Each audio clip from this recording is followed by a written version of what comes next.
Good morning from Canada, everybody. Hi, Edison. Hi, Edison. Hi, Melinda. How are you? I'm doing great. How are you?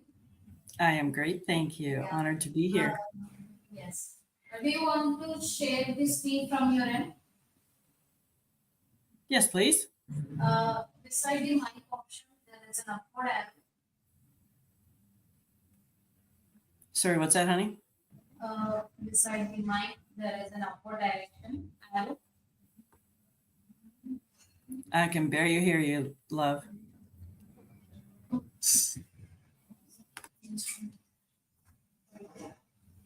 Mm, beside the mic option, you can see an upward directed arrow. Oh, beautiful. Yeah, please click on that and you can see two options. Share the screen and share the PDF file. Oh yes, your presentation is time. Perfect. How's that? Hi, Ethan. Thank you for being here today. We are waiting for your fabulous speech. And before going to our introduction, we would like to introduce to our audience. Alison MacLeod, CHC, is a seven-time international best-selling author, speaker, and eight-time business owner. As the Business Finance VP for Wealthy Women International Canada and CEO of Coaching Businesses, she utilizes the Soulful Living Blueprint to empower women in areas like personal vision and wellness. She also runs the Center for Social Justice and Good Works, helping marginalized newcomers acquire job skills. A graduate of Algoma University, Allison holds multiple certifications, including health and wellness coach. In May 2024, she received the Global Impact Leader of the Year award at the Powerhouse Global Awards. Passionate about helping women live good God-given destinies, she hosts the podcast Soul Expression Sessions and has her own publishing company. That was a great bio, and the stage is yours. Please start your presentation. Awesome. Thank you so much, ladies. Thank you. Well, I'm very honored to be here. And, you know, when they talked about coming and being part of this team, this leadership, helping the world just be a better place for those who are aspiring to reach new heights, whether it's in a career or in a business, I was really excited to be a part of this. So today I'll talk a bit about leadership and where it starts, because you can't really do much unless you understand the internal leadership of yourself before you have the capacity to take care of teams or businesses and the like. So this is where we're going to start today.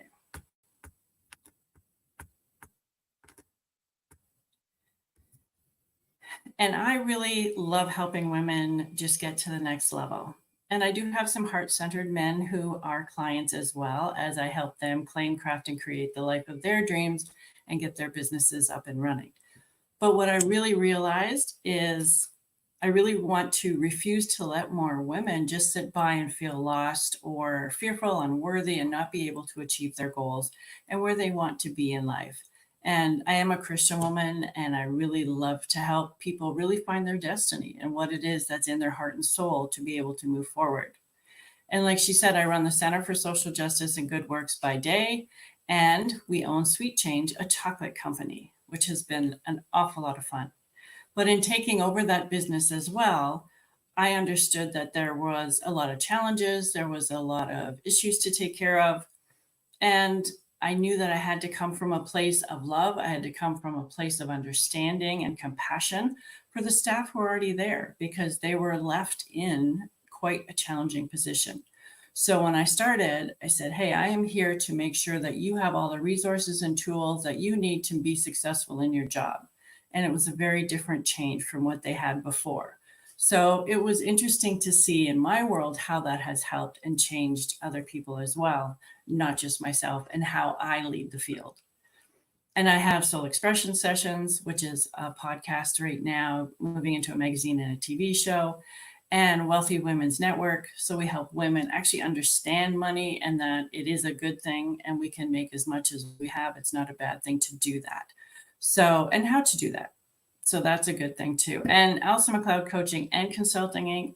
helps both individuals and businesses thrive. So the first of the 5 I want to talk about today, the first is self-awareness. And it is a big thing because we get so caught up in this world that we are so busy, we are moving so quickly at the speed of light that sometimes we, forget to sit down and go, okay, who am I? What am I? What do I want to bring to the world? And what are my non-negotiables? And that's one of the first conversations I have with you when you want to sit down and coach with me, because you have to pick your core 4, I call it. And that's your core values that you live by, your non-negotiables, the way you live your life, the way you run your business, the way you run your family, all of those things. So people know not only how to help you, but they also know how you're going to be and how you're going to help them, right? My core 4, right? Integrity and honesty is the first. I work from rest. I have collaboration over competition, and I add value before a transaction, right? And I mean, it's something that I've always lived by, and I never really understood what it meant. And I apologize for the dogs. I guess they're working outside. So, and goals, right? What are your goals? How are they aligned with the values that you carry, right? And in business, we do a SWOT assessment, right? What are the the weaknesses, what are the strengths, what are you going to overcome? What are your challenges? What are your takeaways? And we do that personally too, for you and who you are and what you're doing moving forward.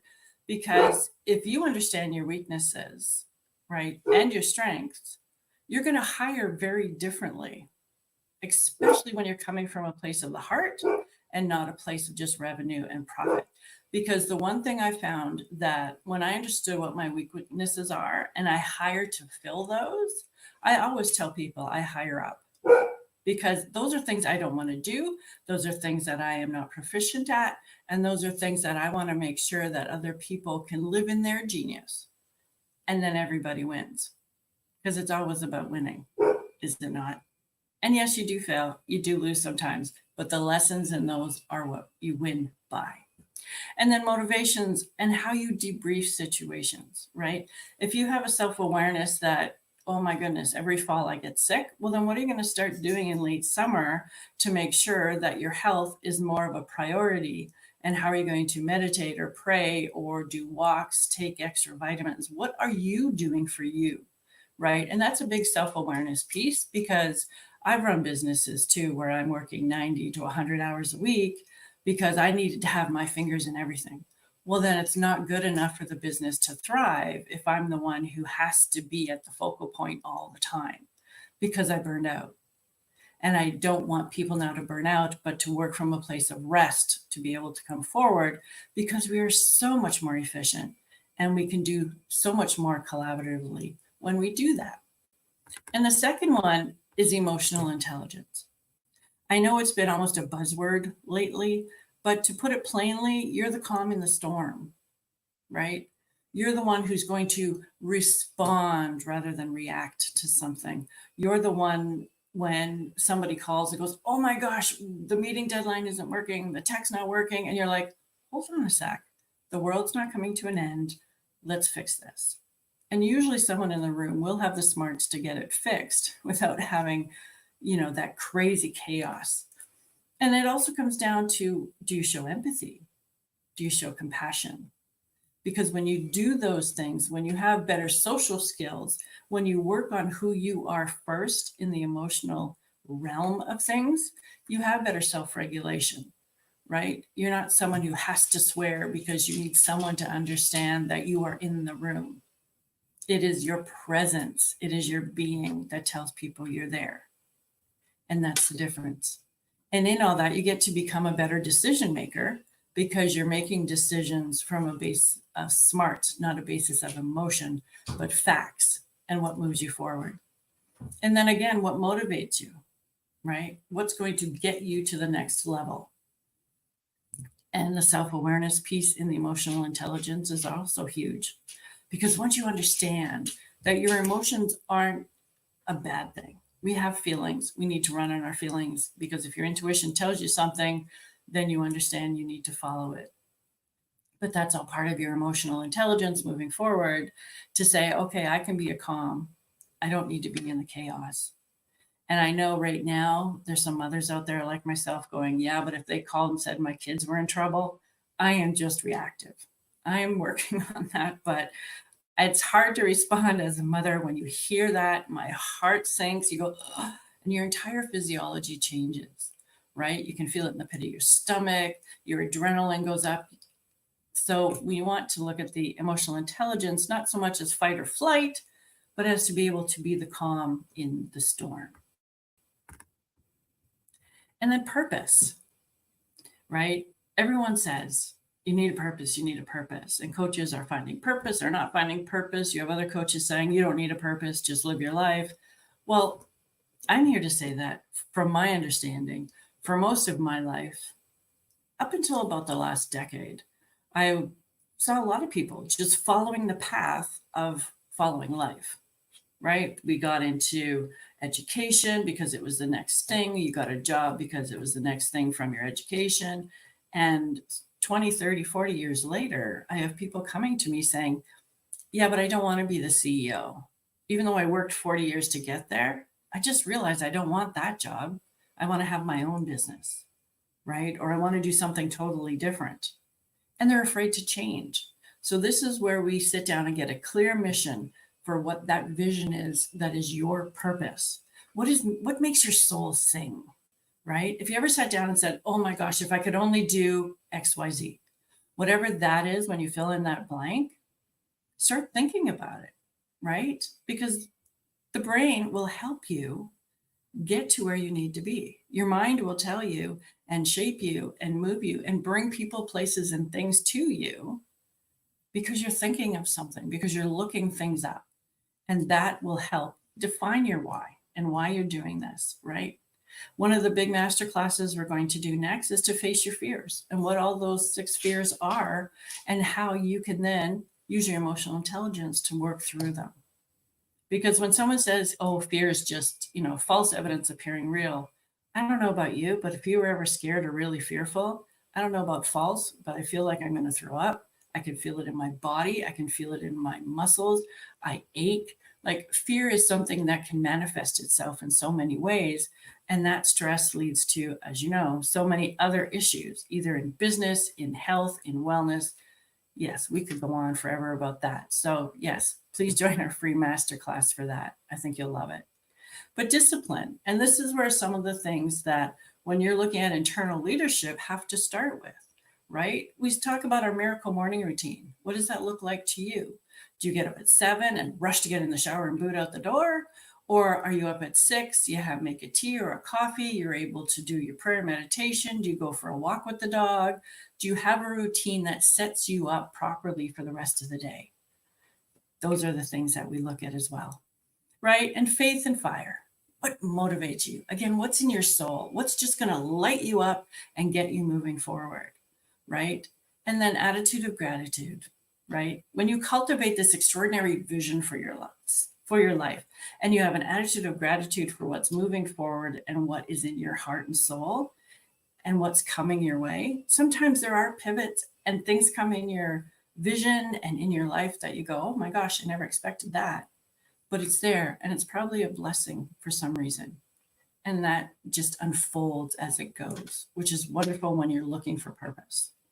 And then choose to say no. And I put this in here because I had so many people say, yeah, but I can't just tell them no. I've been doing it forever. I said, sweetheart, no is a full sentence, full stop. If that's something that they know that you are stopping doing because it doesn't serve you in what you need to do right now to move yourself and your purpose forward, as I call your destiny, then they will love on you and will understand and say, okay, yes, I wish you well. So remember, no is a full stop and it is a full sentence and you're allowed to use it. And then be authentic and real, right? It's in the world, it's kind of a big buzzword now. Oh, everybody's authentic. We have to be authentic. Well, Yes, we do. But that authenticity has to come down to your realness. Who are you, right? Do you have tenacity? Are you more quiet? Do you want to get up and dance all the time? Like, who are you in the moment? Because if you and we worry about what everyone else thinks and says, then we're not going to live the life that is our purpose. We're not going to live the life that is our mission, our vision, which makes your soul sing. And I keep coming back to that because it is so important, because the paradigms we've lived with for decades move us back into where we're comfortable. It may not be a good comfortable, but we understand the comfort. So this way we can move it forward. You can be that real you, and you can love what you do each and every day. And what happens through this journey is you build resilience, right? There's this resilience, adaptability. You're able to see the world differently, view yourself differently. Then you can lead others and view the world differently in such a way that you're lifting people up, that you now have a capacity to empower people to be who they really authentically and really need to be, right? And you develop that so you can encourage your team to develop that, right? You have faith in who you are, faith in moving forward, faith that there is a presence greater than you are who can guide you through, who knows your destiny, who knows that you need to get to the next level and will help you get there, right? So as you build relationships, cultivate this growth mindset and become a role model for your team, then it's a much better world, not only for yourself, but for your family, your kids, your friends, your neighbors, and especially your staff, your coworkers, those who you want to really go through life with. You get to pick and choose. As they always say, there's 5 people that you hang around with the most who are going to elevate you, who are going to show you who you are, who are going to be that person to tell you you're on or off, or support and love on you when needed. And that's perfect, right? You debrief your setbacks and challenges, right? There's never a time where we usually sit down and say, oh my gosh, we did that as a family and that kind of sucked. So what are we going to do differently later, right? Or as a team, we tried to do something that marketing didn't work. Oh my gosh, let's sit down and see what we did or what we didn't do and how it measures against something else. I mean, we live in a world right now where you just pick up the phone or any computer and you can find data on just about anything and everything. I'm quite amazed at what we do have out there. So for someone to say, I don't have access to any, you can find it. Or you can at least sit down and write it out. What did you do? What did you not do? What did you want to do better? And not that it's supposed to be a long, drawn out thing, but do it quickly, get it down, be honest with yourself, and you build more resilience, because then you also know what you're going to do differently, right? You give it meaning, right? What did you achieve? What did you not achieve? And what do you want to do next? And I always believed in collaboration over competition. I work with a number of coaches who are coaches just like I am, but we all do something differently, right? We all can get in front of each other's audiences because we all provide a freebie, we all provide a coaching program or something that allows us to share all of our wins, all of our achievements, all of our greatness and genius that's within us. And I love celebrating women to be able to move us all forward, and men too. Haven't forgot about you. And then when you're looking at resilience, you're looking at health, nutrition, movement, and sleep. And I know it's in here under resilience, but it really makes a difference if you're actually a healthy person moving forward. And when you go back to the self-awareness piece of how you have to be healthy to be able to move your business and your life forward, it only makes sense that it is also part of a resilient journey. And as women, when we age and we start getting up to menopause, I'm also a health coach. So as a 60-year-old, I have been through a lot. I've had both hips replaced. I've had a number of issues that they kept telling me I'm too old to have or too young to have. But here I am. And taking care of myself is number one, to be able to make sure that I can keep doing this for the next 20, 30 years. And then we move into accountability and integrity. And integrity is also one of my core 4, because if I couldn't work from a place of authenticity and especially from integrity, so I knew that it was in my heart, that I could work from my heart, work from rest, and be able to add value, then I wouldn't get up in the morning. right? I had to raise my standards. I had to really talk about what were my non-negotiables, right? What was I not going to tolerate? Who was I not going to tolerate?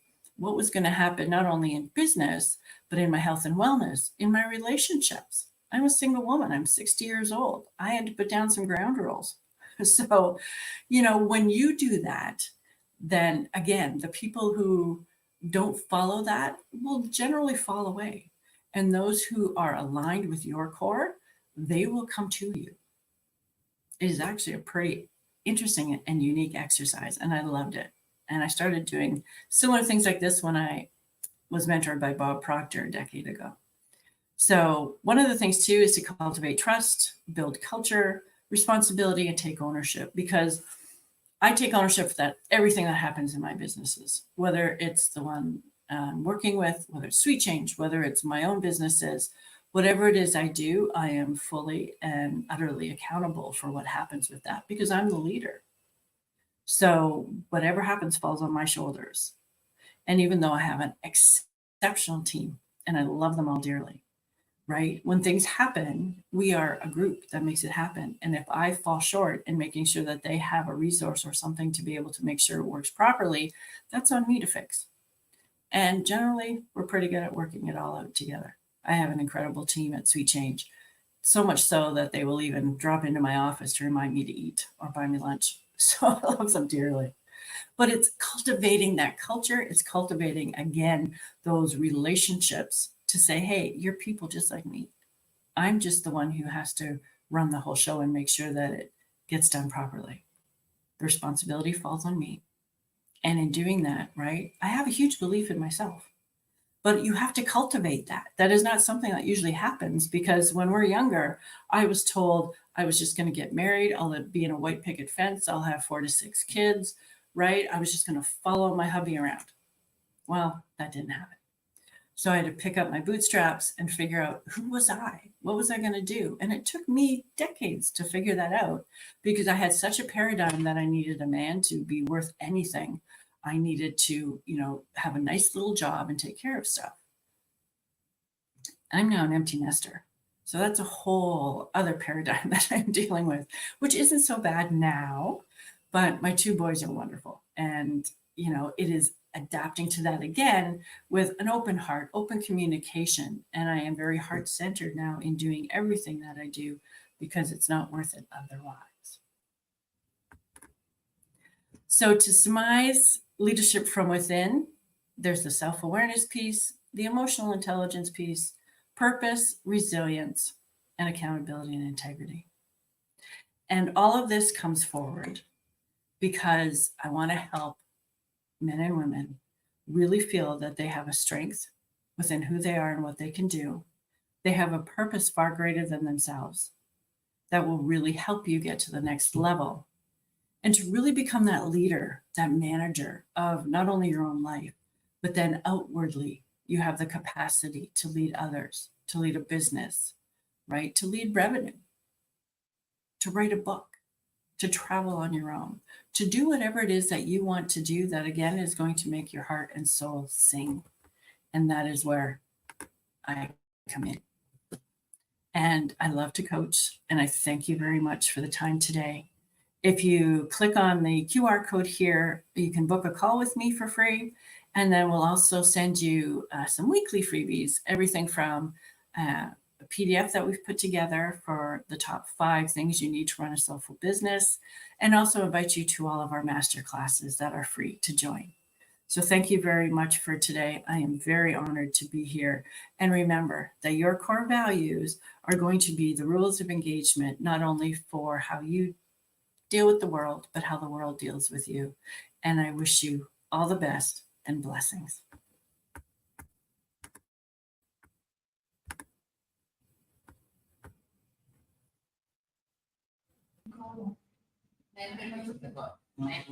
Yeah. Thank you, Elchin. That was a great presentation. We have a few questions from our audience. We would like to add one question. Yeah. Okay. How can we cultivate empathy in high pressure decision making situations? Sorry, what's the question again? How can we cultivate empathy in high pressure decision making situations? Well, empathy has to start from within first, right? So if you have empathy for yourself, if you aren't so critical with yourself, if you're not seeking perfection in yourself, then you're not going to seek it in others, right? Because none of us are perfect. Perfect is that thing that should be a Christmas cake, but it's not, right, how we view the world. So when you're trying to practice empathy for yourself, for your neighbors, for traffic, like when you recognize where you get really riled up, and it could be driving, right? It could be the dog barking next door. It could be different things. And a lot of that also goes back to emotional intelligence. So you'll be able to give more empathy the more you feel it for yourself. Yeah, I hope that was a helps. great answer, Ilse. And thank you so much. Oh, you're most welcome. Thank you very much. Thank you. Bye bye.